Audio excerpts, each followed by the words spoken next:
La souffrance fera partie de notre vie chrétienne. Parce que Jésus-Christ a donné l'exemple et nous a demandé de le suivre. Il y a plusieurs raisons pour lesquelles nous devons souffrir. D'abord, premièrement, notre nature a besoin de la souffrance pour être adaptée au monde de Dieu.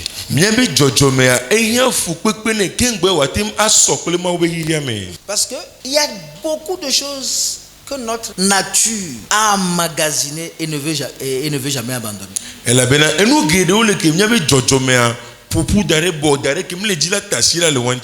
La nature de l'homme est tellement compliquée. Parce que la racine de cette nature-là a pour départ la désobéissance d'Adam.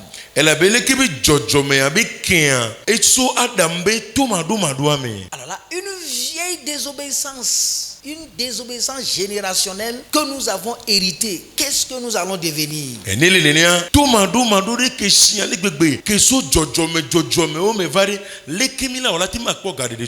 Nous l'avons hérité de nos pères. Qui est notre père? Adam. Cette nature-là, nous l'avons héritée. Chaque jour, là, il y a la corruption de cette nature-là. Ça se corrompt. Depuis le temps d'Adam, que la corruption de ce vieil homme a commencé jusqu'à nos jours. Imaginez-vous qu'est-ce qu'elle est devenue aujourd'hui.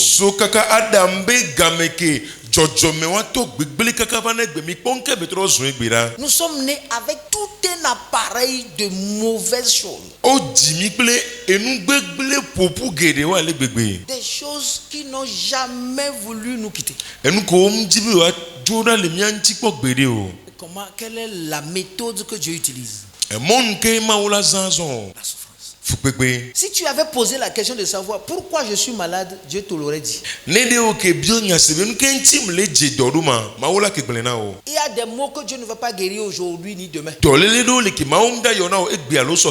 Jusqu'à ce que nous apprenions la leçon pour laquelle ces maladies sont venues.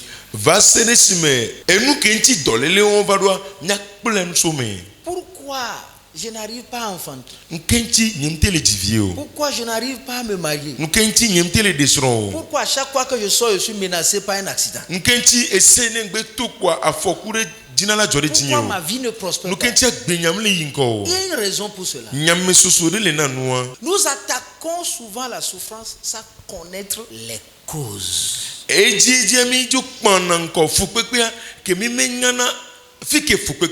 Dieu a un but pour chaque chose qui arrive à l'homme.